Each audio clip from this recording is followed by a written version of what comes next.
로마서 1장 14절 한 절만 보겠습니다.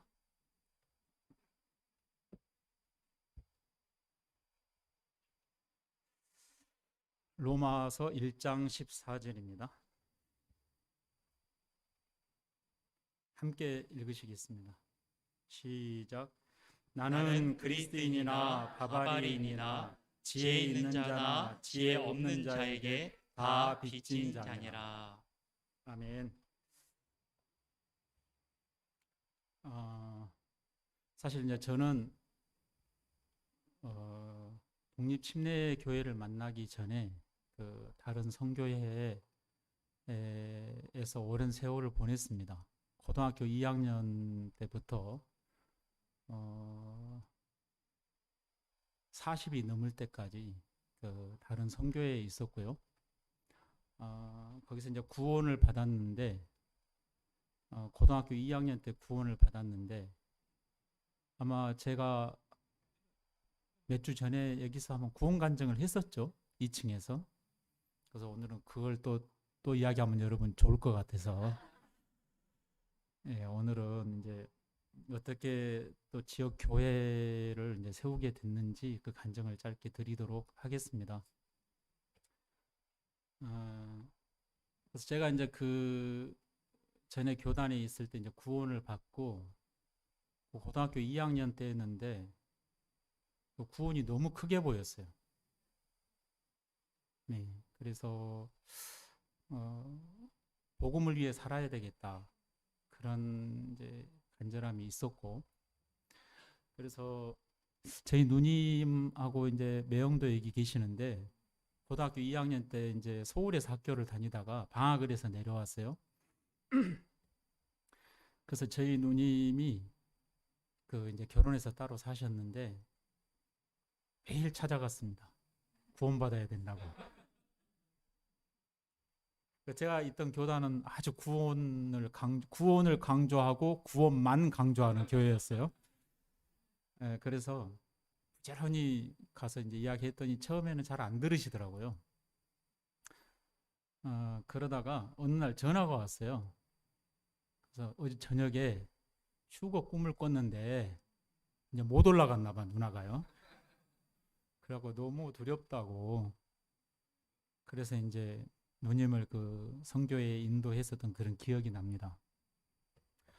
근데 이제 거기서 그 교단의 문제점이 좀 많고 교리적으로도 문제가 많았고 여러 문제가 있어서 거기서 나오게 됐죠.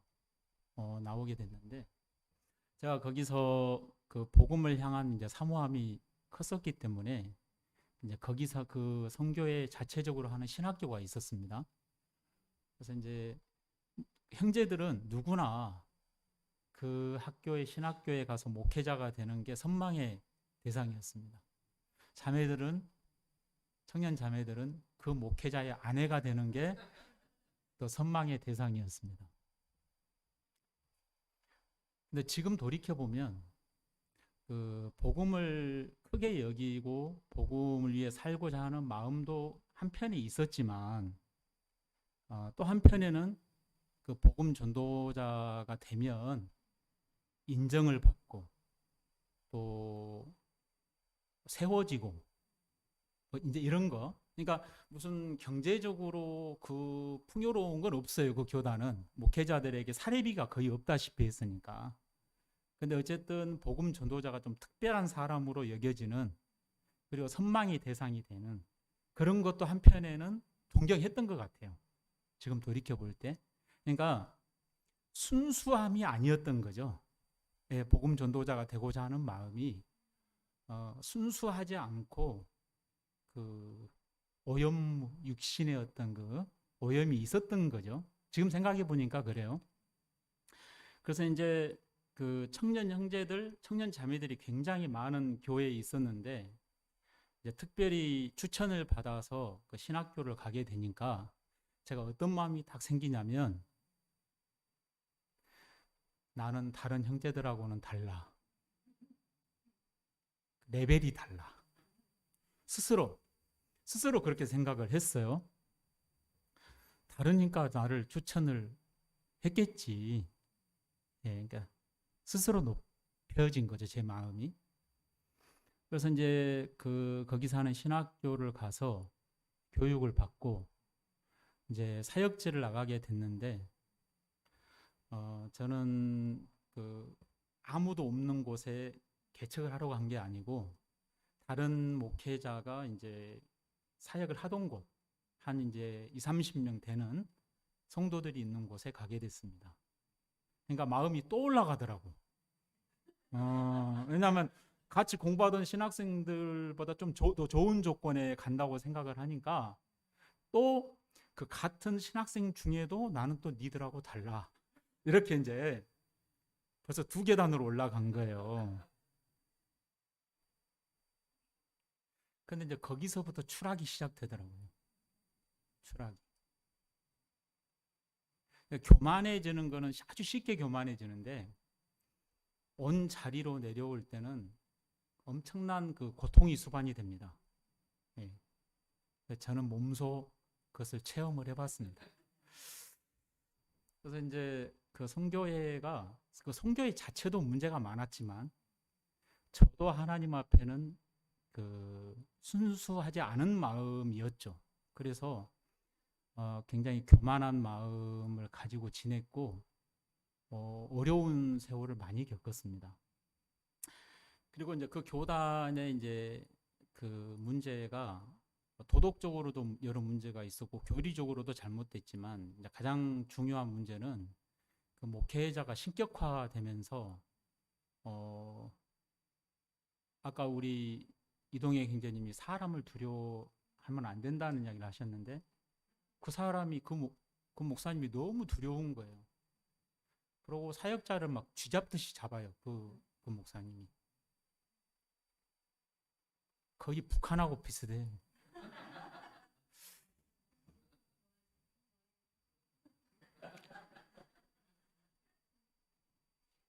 그래서 너무 그곳에서 생활이 힘들었고, 이제 그래서 이제 그 선교의 문제점을 알게 되면서 선교를 나왔습니다.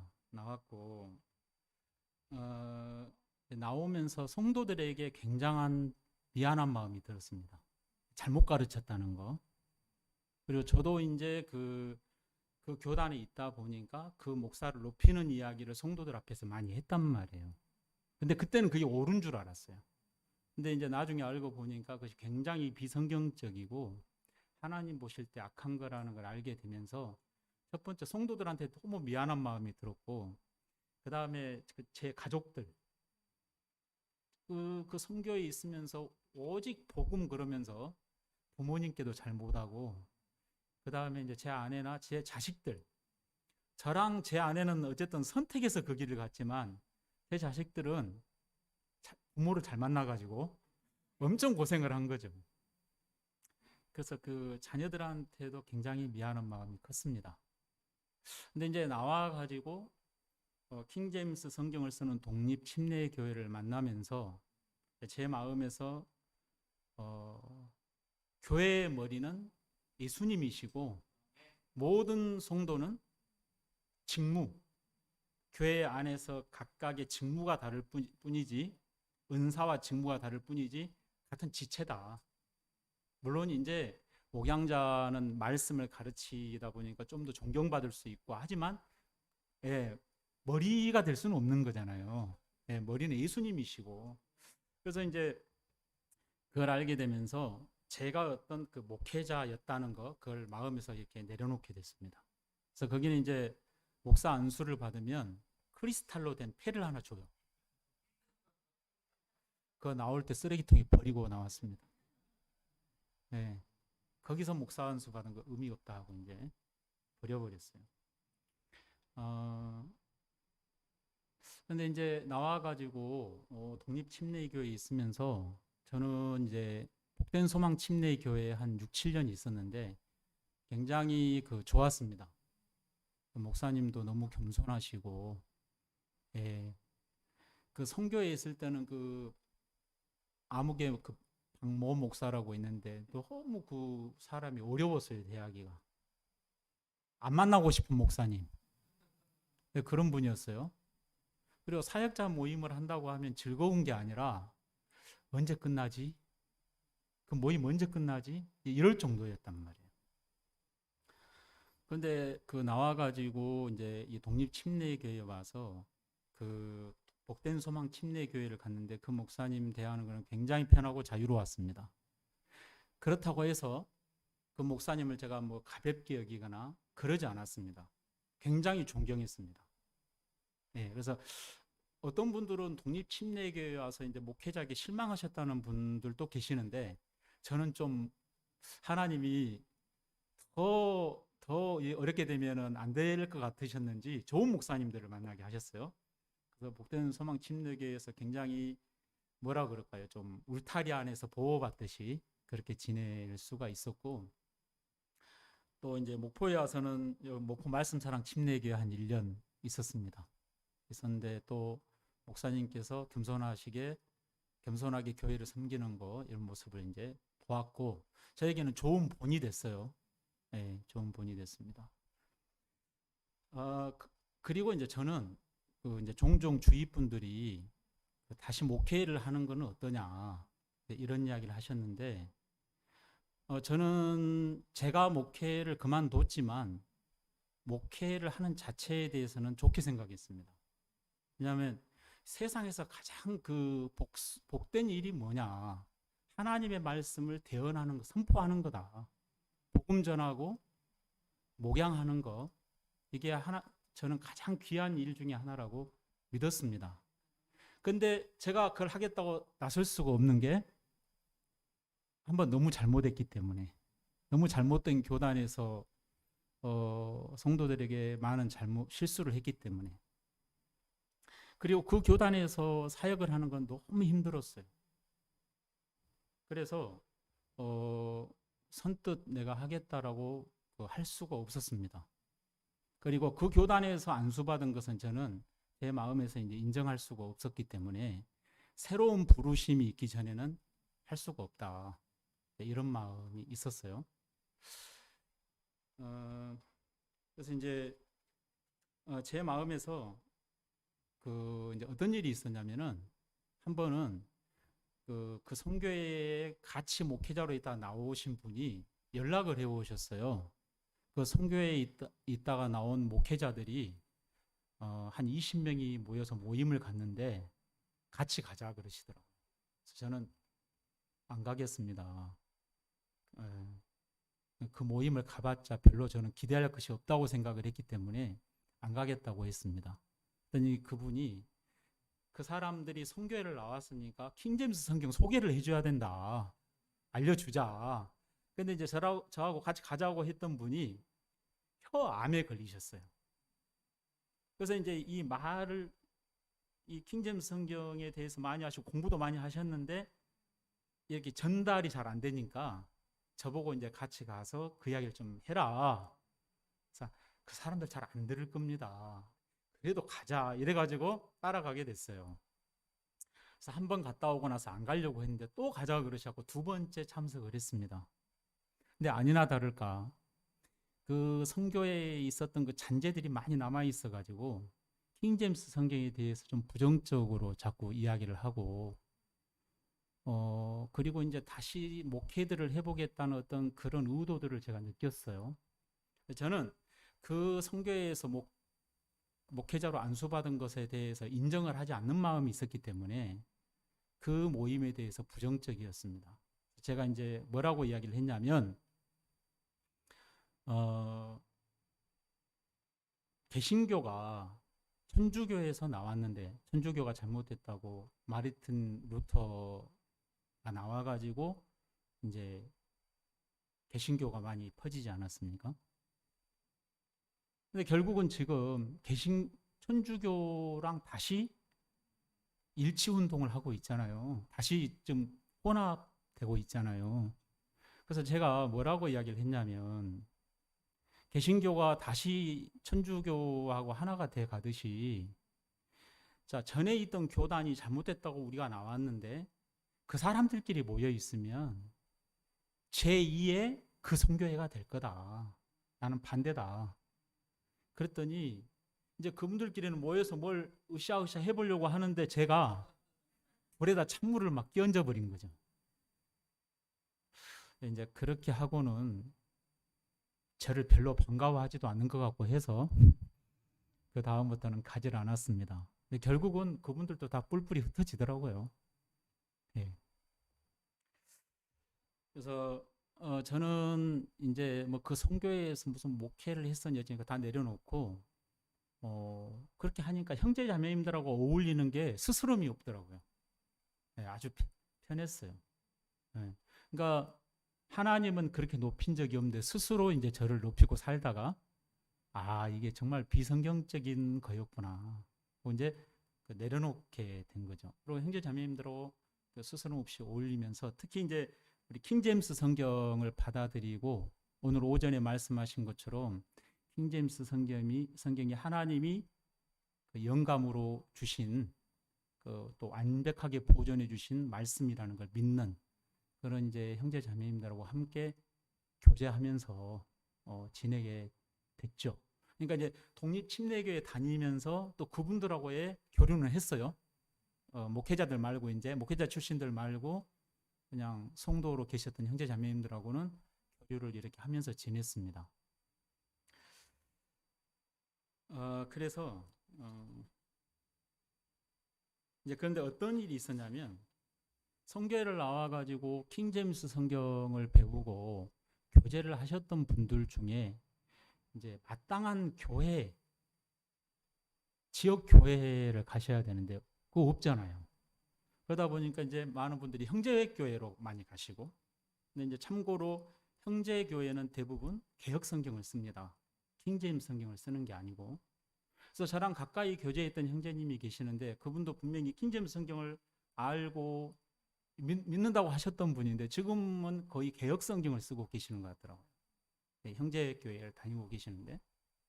그리고 이제 어떤 분은 다른 약간 좀 교리적으로 우려스러운 모임 있는 그쪽으로 또 이제 가시는 분도 계시고. 근데 이제 갔다 오실 때마다 교리적으로 자꾸 부딪힌다.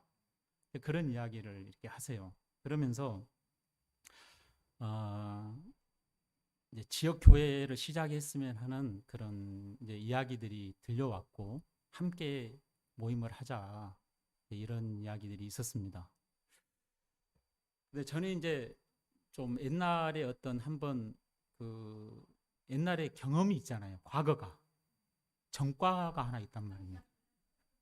전과가. 그래서 이걸 다시 하는 거에 대한 굉장한 그 주저함이 있었고 그래서 이제 기도하게 됐습니다. 근데 뭐 기도해도 특별한 뭐 이렇게 하나님이 주시는 음성이 없어요. 예. 그러니까 이제 목사님이 저번에 그 하나님의 음성이 들려올 때 여러 몇 가지로 들리는데 이제 그 환경을 그렇게 조성하기도 하시고 그 다음에 어떤 말씀을 주기도 하시고 이제 그런 이야기를 하셨는데 환경을 이렇게 이제 지역 교회의 필요성이 대두가 된 거죠. 성교에 나온 분들에게 어떤 지역 교회의 필요성이 있는데 광주 전남권을 보니까 이렇게 추천할 만한 교회가 많지 않아요. 특히 이제 전남권에는 킹제임스 성경 쓰는 교회가 거의 목포 말씀사랑 침례교회 외에는 전무하다시피 한 상태란 말이죠. 네, 그래서 모임이 지역교회가 필요하긴 한데 섣불리 지역교회를 하겠다라고 발을 내딛는 것도 어려운 일이었단 말입니다. 그래서 그냥 계속 모임을 하자는 이야기가 있었지만 제가 주저하고 미루고 좀 더 기다려보자 이제 이렇게 이야기를 드렸습니다. 그런데 어느 날 이제 이 말씀이 좀 마음에 와닿았어요. 아까 읽었던 말씀이 있었죠. 어디죠? 로마서 1장 14절. 나는 그리스인이나 바바리인이나 지혜 있는 자나 지혜 없는 자에게 다 빚진 자니라. 예. 여러분 이게 돈 빚진 건 아니라는 거 아시죠? 예. 또 바울이 본인이 어떤 특별한 자격과 조건이 돼서 구원을 받았다면 이 다른 사람들에 대해서 빚진 자의 마음을 갖지 않았을 거예요. 은혜로 구원받았단 말입니다. 그리고 그 은혜는 사도 바울에게만 해당되는 게 아니라 모든 죄인들에게 다 해당되는 것이잖아요. 다만 그들이 아직 이 복음을 모르고 있을 뿐인 거죠. 그래서 바울이 먼저 은혜로 구원을 받았기 때문에 아직 구원받지 않은 모든 사람들에 대하여 빚진 자의 마음이 된 거예요. 예. 근데 하나님께서 이제 이 말씀을 마음에 주시면서 내가 구원받지 않은 사람들에게도 빚진 자고 또 그 선교회에 있다가 나온 분들 또 아직 나오지 않은 분들에게도 섬겨야 할 빚이 있는 사람이다. 이런 마음을 주시면서 모임을 함께 하고자 하는 마음을 좀 일으켜 주셨어요. 그리고 이제 또 하나는 뭐였냐면은 이거는 이제 좀 제가 처음에 선교회 신학교 갈 때하고는 좀 이제 대조가 되는 건데 솔로몬이 이제 왕이 되고 나서 지혜가 부족해가지고 스스로 이제 부족함을 느껴서 하나님께 일천번제를 드리죠. 네, 일천번제가 맞죠? 지금 올라와 있는데 정신이 없습니다. 그래서 일천번제를 드리고 나니까 하나님이 네가 무엇을 구하느냐 그랬을 때 솔로몬이 지혜를 구하잖아요. 백성을 재판할 지혜를 주십시오.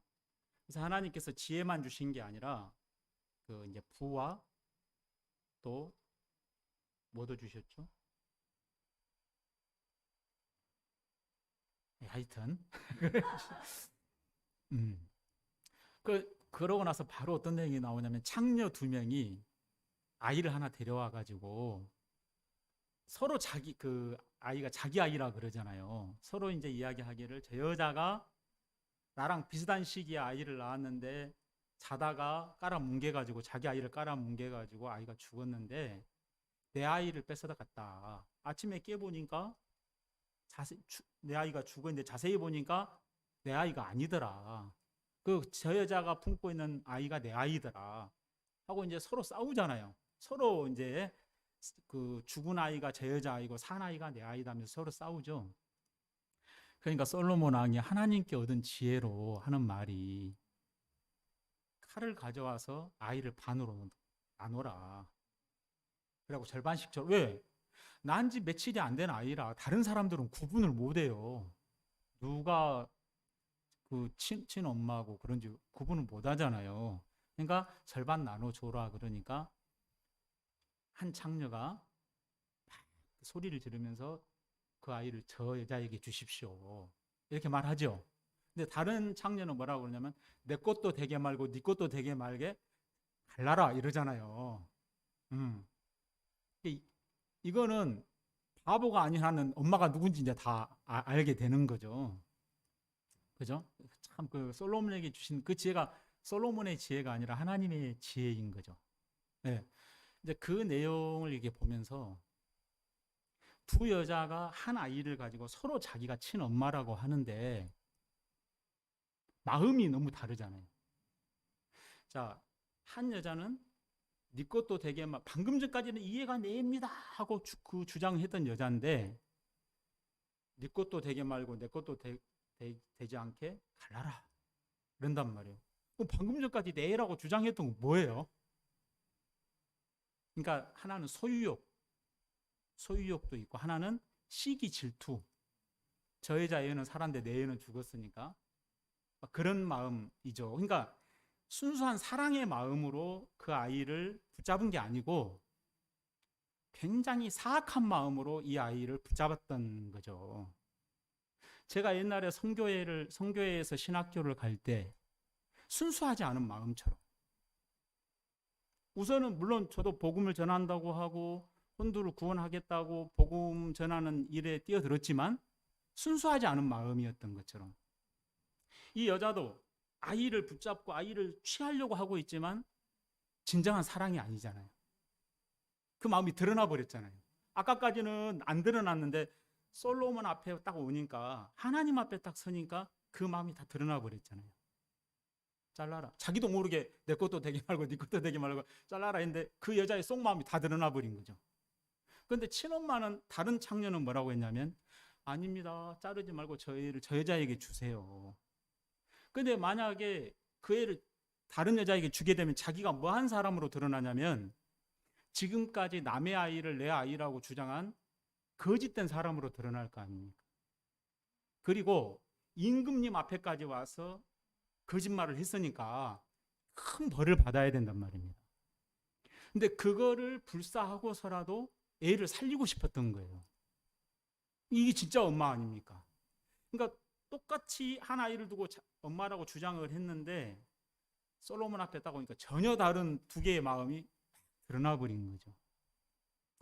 제가 옛날에 선교회에서 복음 전하는 목회자가 되겠다고 갔던 마음은 어떤 마음인가? 예, 그 가짜 엄마, 그 창녀의 순수치 못한 마음이 섞여 있었던 것이죠.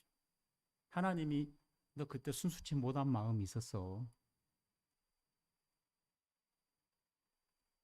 그리고 이제 진짜 엄마는 거짓말, 사람들 앞에 그 거짓말한 여자로 드러나면 얼마나 수치스럽고 창피스럽습니까? 그리고 임금님 앞에 임금님의 진노 앞에 선다는 게 얼마나 두려운 일이겠어요. 그것도 남의 애를 자기 애라고 주장하고 막 끝까지 거짓말한 여자로 드러나는 거니까. 그런데 이 여자는 그것을 다 받을 마음을 다 가지고 감당할 마음을 가지고 이 애를 내놨잖아요. 살리기 위해서. 이게 주님의 마음이라고 저는 생각이 되는 거예요. 예수님이 이 땅에 내려오실 때 예수님도 막 인정받고 대우받으면서 사람들 구원할 수 그렇게 오신 게 아니잖아요. 예수님의 길이. 예수님 하늘나라 보좌를 버리고 인간으로 내려오셨어요. 그리고 인간으로 내려오셔서도 죄인이 되셨잖아요. 정죄 받으셨잖아요. 그러니까 만왕의 왕이신 분이 사람의 모습으로 오셨고 그 다음에 가장 거룩하시고 의로우신 분이 정죄 받으셨잖아요. 예. 뭐 하려고요? 우리를 살리려고. 그죠? 그 다음에 전능하신 분인데, 올마이티라고 해요. 전능하신 분인데 십자가에 달리실 때는 굉장히 약한 자가 되셔서 돌아가셨단 말이에요. 그죠? 그리고 죽음을 맛보실 수 없는 영생하시는 분인데 우리를 살리기 위해서 죽음을 맛보셨죠. 자, 그러니까 생명이 생명이 살아나는 곳에는 어떤 역사가 있냐면 바로 예수님과 같은 마음과 그 십자가의 길에 생명의 역사가 있더라는 거예요. 그죠? 그 여인이 자신이 사람들 앞에서 거짓된 사람으로, 죄인으로, 벌을 받아야 될 사람으로, 수치스러운 인간으로 드러나는 그곳에서 그 애가 살잖아요. 생명이 살아났잖아요. 주님이 그 마음으로 복음의 길을 가야 된다. 그래서 저는 성교에 나와가지고 킹제임스 성경과 새로운 교리를 배우고 굉장히 좋은데 그것 좀 알아가지고 이제 내가 또 목회하겠다. 이거는 절대 반대예요. 절대 반대예요. 물론 그렇게 가서 목회를 하면서 마음이 다시 낮아지고 할 수도 있겠지만 저는 대부분 다시 그 마음으로는 또 실패의 길을 밟을 거라고 생각을 하거든요. 그래서 주님이 제 마음에 너에게 이 창녀의 마음이 있다면, 이 땅에 오셨던 그리스도의 마음이 네 안에 있다면 그러면 목회를 해도 된다. 그 마음을 주셨는데 주님이 그 마음을 제 안에 주시면서 그 길을 걸어가도록 인도하시는 걸 볼 수가 있겠더라고요. 그래서 과거에 있었던 마음, 제가 과거에 성교회에서 신학교를 갔을 때의 마음하고 지금 이제 지역교회를 시작하려고 하는 그 마음은 전혀 다른 마음이거든요. 예. 그래서 옛날에 너무나 섣불리 그 목회를 하겠다고 시작했던 것이 너무나 부끄러운 마음이 들고 죄스러운 마음이 그렇게 들어요. 그리고 이제 저에게 뭐 남은 세월이 얼마나 될지 또 주님이 언제 오실지 다시 오실지 알 수 없지만 그 시간 동안에 그 주님의 마음으로 복음을 전하고 교회를 섬기도록 부르셨고 또 함께 할 수 있도록 주님이 그 마음을 주셨다고 제가 믿거든요. 예. 제가 어떤 일들 앞에서 제 마음을 봐요. 너 이 일들 앞에서 너는 어떤 마음이냐? 근데 그 창녀에게 주셨던 생명을 살리고자 하는 그 마음, 그것이 있는 걸 보면서 주님, 그러면 제가 지역교회에 함께 하겠습니다. 이렇게 하게 됐습니다. 자, 우리가 성경을 한 군데만 좀 더 찾아보겠습니다. 고린도 후서 4장 12절입니다. 고린도 후서 4장 12절.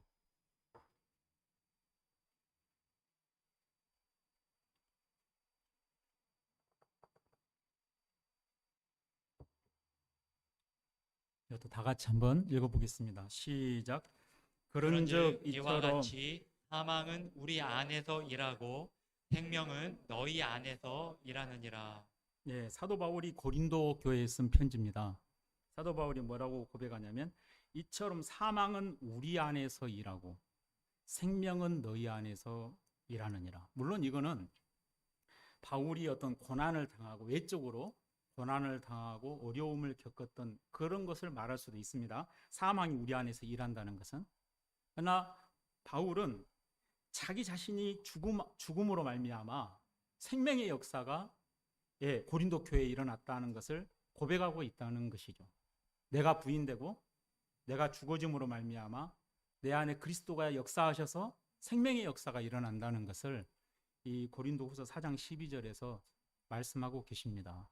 그래서 이런 마음이 터가 된 곳에서 복음의 역사와 또 귀한 양육의 사역이 이루어질 수 있다고 믿고요. 그래서 이거는 사실 따지고 보면 어떤 목회자만 가져야 되는 마음이 아니라 구원받은 모든 성도들이 이런 마음으로 복음을 섬기고 또 혼도를 섬기고 교회를 섬길 때 그곳에서 귀한 생명의 역사가 있을 거라고 그렇게 믿습니다. 여기까지만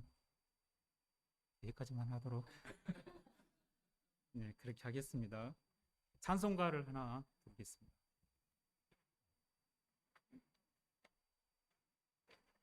338장입니다.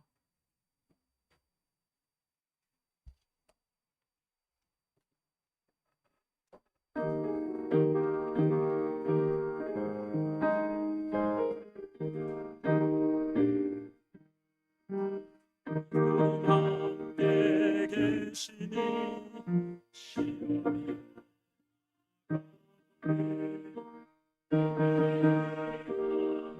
계시니 예수님 위해 살겠네. 날마다 주님 섬기며 언제나 주님 데리고 그 사랑 안에 살면서 딴 길로 가지 않겠네. 이 세상 사는 동안에 주 이름 전하면서 바람도 주시는 예수님 위해 살겠네. 주님 섬기며 언제나 주님 그 사랑 안에 살면서 딴 길로 가지 않겠네. 이 세상 친구 없어도 예수님 나의 친구니 우리 안에 버리고 예수님 위해 살겠네. 날마다 주님 섬기며 언제나 주님 데리고 사랑 안에 살면서 딴 길로 가지 않겠네. 주께서 심판하실 때 잘했다 진짜 이러한 보상 받도록 예수님 위해 살겠네. 날마다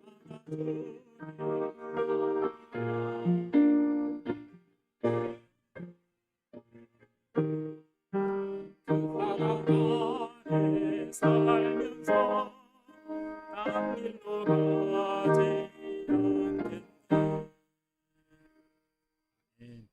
제가 기도 한번 드리고 우리 저 순천에서 모임을 갖게 될 형제자매들 함께 나와서 잠깐 인사드리고 그래야지 좀 알겠죠. 네, 제가 기도드리고 마치겠습니다. 사랑하는 주님, 우리 같이 악한 자들을 용납하시고 우리를 구원하시기 위해서 하나님께서 친히 인간의 몸을 입고 이 땅에 오셔서 약하게 되시고 낮아지시고 또 정죄받으시고 또 십자가의 죽음을 맛보시기까지 하신 걸 생각할 때 우리 하나님 앞에 감사와 영광을 돌립니다.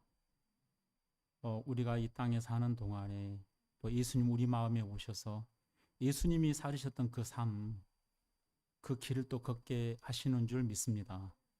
우리가 육신을 따라 살 수도 있고 하나님의 영을 따라 걸을 수도 있는데 우리 남은 생애를 성령님을 따라 걸으면서 주님이 우리를 통해 일하시는 생명의 역사를 맛보고 경험하며 살아갈 수 있도록 이 자리에는 우리 형제자매님들 모두를 복되게 이끌어 주시기를 간절히 바랍니다. 또 구원받은 성도들이 서로 교통하며 교류하며 우애 있게 서로 형제 사랑을 나누면서 사는 것을 우리 주님이 기뻐하실 줄 믿습니다. 특별히 우리 킹제임스 성경을 쓰는 우리 예수님 안에 우리 형제 자매님들이 열린 마음으로 지역 교회들과 함께 교제하면서 또 사랑을 나누는 복된 일이 계속될 수 있도록 주님이 이끌어 주시옵소서. 주님이 전남권의 목포 말씀 사랑 침례 교회 외에는 또 지역 교회가 전무한 상황입니다. 주님 좋은 목회자들 일어나게 하여 주시고 복된 지역 교회들 곳곳에 세워져서 우리 주님의 생명의 복음이 더 힘있게 증거될 수 있도록 역사해 주시옵소서. 예수님의 이름으로 기도했습니다. 아멘.